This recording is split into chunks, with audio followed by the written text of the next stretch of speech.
Y ahora con eso, estimados colegas, pasamos al segundo punto del orden del día, la presentación de la Comisión Interamericana de Derechos Humanos sobre la situación de los derechos humanos en Venezuela tras el proceso electoral celebrado el 28 de julio del 2024. Me complace dar la bienvenida, invitar a la comisaria Roberta Clark, presidente de la Comisión Interamericana de Derechos Humanos, que nos acompaña en forma virtual. Señora presidenta, bienvenida y por favor tiene usted la palabra. Muchas gracias. Gracias, miembros del Consejo, secretario general Luis Almagro, embajador Méndez, secretario, miembros de los Estados Unidos, miembros de sociedad civil, miembros de los Estados miembros. Muchas gracias por la oportunidad de dirigirme al Consejo Permanente en nombre de la Comisión Interamericana de Derechos Humanos para presentar nuestras conclusiones sobre la grave crisis de derechos humanos en Venezuela. Además de los expertos que nos acompañan, también me acompaña la segunda vicepresidente del plenario y el comisionario Volcán. Los hallazgos que vamos a presentar esta mañana vienen del mecanismo de seguimiento, lo que llamamos MESEVI, que se instaló en octubre del 2019 para fortalecer las actividades y para responder a los desafíos presentados por la crisis en ese país. Desde su creación, MESEVI ha desempeñado un papel importante escuchando testimonios de víctimas de infracciones, recibiendo esta información de diferentes organizaciones de derechos civiles. Antes de empezar mi presentación, quiero expresar la mayor solidaridad con los venezolanos dentro y fuera del país. Reconocemos sus exigencias de rendición de cuentas y especialmente en este momento entendemos sus llamados por reinstaurar la democracia y el Estado de Derecho. Nosotros también estamos viendo las denuncias de violencia, incluyendo la represión violenta de los detenidos, cosa que hemos estado monitoreando y que voy a discutir en más detalle. Recordamos que el 17 de octubre del 2023, el régimen, el gobierno de Venezuela y el partido de oposición firmaron un acuerdo parcial sobre la promoción de derechos políticos y garantías electorales para todos los venezolanos, y que el compromiso era celebrar elecciones presidenciales pacíficas con observación internacional. Sin embargo, en el periodo preelectoral, el régimen intensificó las prácticas coercitivas para obstaculizar la participación política mediante un patrón de coacción dirigido a desmovilizar a la oposición y sus posibles partidarios. De hecho, se impidió la inscripción de algunas candidaturas de oposición. El Estado también impuso barreras al voto en el extranjero y denegó la acreditación, la entrada en el país de la mayoría de las misiones de observación. Además, intensificó la persecución política, el acoso, las detenciones arbitrarias de líderes opositores, activistas, periodistas. En este contexto, Nicolás Maduro incluso habló de un baño de sangre y una guerra civil en el país si la oposición lograba una victoria electoral. Solo podemos concluir que este anuncio de intimidación buscaba limitar una participación ciudadana en el proceso. Y sin embargo, el 28 de julio del 2024 se celebraron las elecciones presidenciales con una participación superior a la de elecciones anteriores, tanto de votantes como de voluntarios y electores. Cuando cerraron las urnas, aunque hubo quejas de irregularidades, la transmisión de actas electorales para la verificación y recuento de votos, así como la falta de transparencia, otros obstáculos en el proceso de la auditoría ciudadana. Y estas denuncias se intensificaron tras la rueda de prensa de la presidenta del Consejo Nacional Electoral, que en forma unilateral declaró a Nicolás Maduro como ganador de las elecciones, sin aportar todas las actas de votación ni datos estadísticos desagregados, tal como lo exige la ley electoral de Venezuela. Hasta la fecha, el CNE no ha hecho públicas las actas electorales ni ha suministrado la información necesaria para refutar las graves denuncias de fraude electoral, insistiendo en declarar ganador a Nicolás Maduro sin la documentación ni los datos estadísticos requeridos.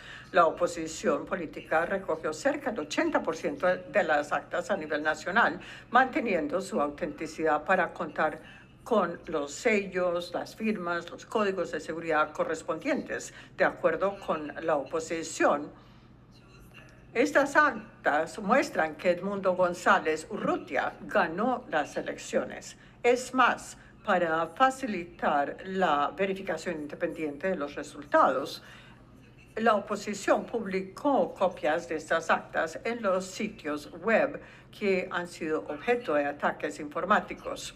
El Centro Carter, entidad con larga experiencia, buena credibilidad, presente en Venezuela durante la elección, concluyó que la misma no cumplió con los parámetros y estándares internacionales de integridad electoral y, por tanto, no se puede considerar una elección democrática. Por su parte, el panel de expertos de Naciones Unidas que acompañó la elección presidencial, indicó que el anuncio o resultado de una elección sin publicación de sus detalles o divulgación de los resultados tabulados a los candidatos no tiene precedentes en las elecciones democráticas contemporáneas. De igual forma, la Organización de Estados Americanos detectó errores aritméticos en los datos presentados por el CNE. El 31 de julio, y en vista de la falta total de transparencia, el presidente Maduro impuso una acción ante el Tribunal Supremo de Justicia para certificar los resultados, a pesar de que la autoridad competente para ello es el Poder Electoral. El 23 de agosto, el Tribunal Supremo publicó una cuestionable sentencia fuera de su competencia, validando los resultados anunciados por el Consejo Nacional Electoral. Al respecto, la CIDH ha advertido reiteradamente en el capítulo 4B de su informe anual sobre la ausencia de un poder judicial independiente y la cooptación del Tribunal Supremo de Justicia por el Poder Ejecutivo. Graves denuncias de irregularidades y fraude electoral han motivado al menos 300 protestas espontáneas en todo el país que movilizaron a distintos sectores sociales, en particular los habitantes de zonas en situación de pobreza. Estas represiones reflejan patrones ya observados por la Comisión en las protestas del 2014 y 2017. ¿Qué vemos? Vemos el uso arbitrario de la fuerza que ha causado pérdidas de vidas humanas y heridos. 2, detenciones arbitrarias, desapariciones forzosas. 3, persecución judicial, hostigamiento contra personas percibidas como opositores o voluntarios electorales. Y 4, censura y restricciones a las libertades de expresión, asociación y la libertad de reunión, obstáculos a la labor de derechos humanos. De modo que esto son apenas pruebas de el uso arbitrario de fuerza.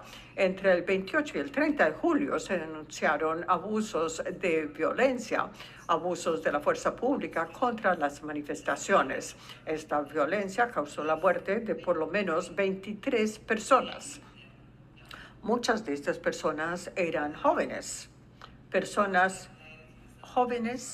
Una persona murió por balazo, un balazo en la parte de atrás de la cabeza.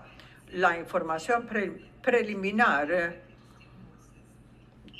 que publicó MESEVE, 10 de las muertes son atribuibles a fuerzas del Estado, 8 a fuerzas militares y 2 a la policía. 6 de las muertes eran atribuibles a los colectivos que actúan con el consentimiento, tolerancia o aquiescencia del Estado. Quiero hablar ahora de las detenciones arbitrarias o desapariciones forzadas. La CIDH ha recibido información sobre un patrón de violaciones a la libertad personal. Desde el 22 de julio a la fecha, hay organizaciones de la sociedad civil que han registrado al menos 1.674 personas detenidas. Entre ellas, 138 personas adolescentes, algunas de estas detenciones arbitrarias. Además, la privación de libertad se registra en forma selectiva a través de una estrategia de detención y criminalización contra aquellos que cuestionan los resultados electorales anunciados por el Consejo Nacional, por el CNE, incluso en los lugares de residencia, en la llamada Operación Tuntún. Esta estrategia se ha centrado especialmente en los voluntarios electorales y en quienes son percibidos como opositores al régimen, incluidos periodistas, líderes de la oposición, defensores de derechos humanos y estudiantes. Ahora, en cuanto a persecución y acoso, las personas detenidas en este contexto se han sometido a procesos penales por delitos de reacción ambigua y amplia, que además de tener penas excesivamente altas, atentan contra el ejercicio de la libertad de expresión.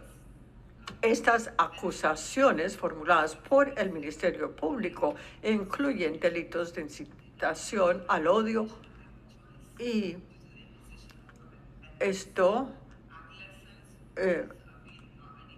son denuncias representadas por las familias, en el caso de personas indígenas, y también cuentan con acceso a procesos judiciales. Y en el caso de las personas con discapacidad, tenemos informes sobre la falta de ajustes razonables en los procesos penales. En cuanto a censura, restricciones a las libertades de expresión, asociación y reunión pacífica, la Relatoría Especial para la Libertad de Expresión ha recibido información sobre la escalada de represión y ataques sistemáticos dirigidos contra los periodistas, los medios de comunicación, incluyendo la detención arbitraria y también incitación al odio y terrorismo. También se han cancelado pasaportes, se han cerrado medios de comunicación, ha habido confiscación de equipos y la deportación de personal de prensa. El régimen también ha intensificado la represión en la esfera digital, utilizando la tecnología para elaborar perfiles, vigilar, intimidar a los opositores. Se ha documentado el bloqueo de sitios web, redes sociales, plataformas de mensajería instantánea, así como el uso de aplicaciones que incitan a los ciudadanos a delatarse unos a otros. La estrategia de dividir para conquistar. En particular, la app Then App, originada, pensada para la gestión de servicios públicos, se ha reconfigurado con funciones de denunciar personas al régimen. En cuanto a las violaciones de abogacía, hay preocupación sobre el trabajo que hacen los defensores de los derechos humanos. Ha habido detenciones arbitrarias, se ha limitado la libertad de movimiento y a este respecto hemos recibido información sobre la anulación ilegal de pasaportes de por lo menos 36 defensores, comunicadores y sus familias. Por ejemplo, en el caso del defensor de derechos humanos de personas LGBTI, Yendri Velázquez, quien fue detenido arbitrariamente y cuyo pasaporte fue anulado cuando se disponía a viajar para participar en el Comité para Eliminación de la Discriminación Racial. También sabemos que se están limitando los derechos que tienen que ver con participación en eventos en otros países. Practices amount to state terrorism, perpetrated by the current regime and observed by the Commission, are not only aimed at the persecution of specific actors, but also, we think, generate a climate of fear and intimidation amongst the Venezuelan population. In effect, these violations amount to the denial of the right to political participation. This in a context of absolute impunity. There are no remedies for protection, since the control bodies respond to the regime and are part of the repressive strategy of the state. The human rights violations reported in the current political and electoral crisis aggravate existing structural problems such as the lack of access to economic, social, cultural, and environmental rights, as well as así como otras violaciones a manera de, para concluir, el Estado venezolano está obligado a respetar y garantizar los derechos humanos y a dejar inmediatamente todo tipo de actividad de intimidación para satisfacer sus compromisos internacionales. Se debe garantizar el acceso a la información electoral pública mediante la publicación de todas las actas de votación y permitir su escrutinio independiente y respetar la voluntad popular expresada en el voto de acuerdo con las normas de derechos humanos. También exhortamos al Estado de Venezuela a que ordene a las fuerzas públicas que se abstengan del uso arbitrario de la fuerza para asegurarse también que los grupos armados no estatales que actúan con su condescendimiento, tolerancia o aquiescencia cesen inmediatamente la violencia y que promuevan el sistema de justicia. También exhortamos a que liberen de inmediato a las personas detenidas arbitrariamente y exhortamos a que prevengan, persigan y castiguen las violaciones graves de los derechos humanos. Una vez más, las desapariciones forzadas de corta duración, así como los actos de tortura, tratos o penas crueles, inhumanos o degradantes. También exhortamos a que se respeten las garantías judiciales, incluyendo las medidas para asegurar el debido proceso y la defensa técnica de confianza, así como la garantía para los niños, adolescentes, pueblos indígenas y personas con discapacidad. También estamos exhortando al Estado a que ponga fin de inmediato a la penalización, el hostigamiento y la persecución de los defensores de los derechos humanos. La democracia y el orden y el Estado de Derecho se debe restablecer. Por último, las acciones represivas son totalmente rechazadas en contra de los defensores de los derechos humanos y también se pide que la gente, el pueblo de Venezuela, pueda ejercer su libertad. Para concluir, deseo reiterar que la Comisión seguirá monitoreando muy de cerca la situación con mecanismos especiales y estamos aquí muy atentos a sus consideraciones y comentarios y también para responder a cualquier consulta que puedan tener y para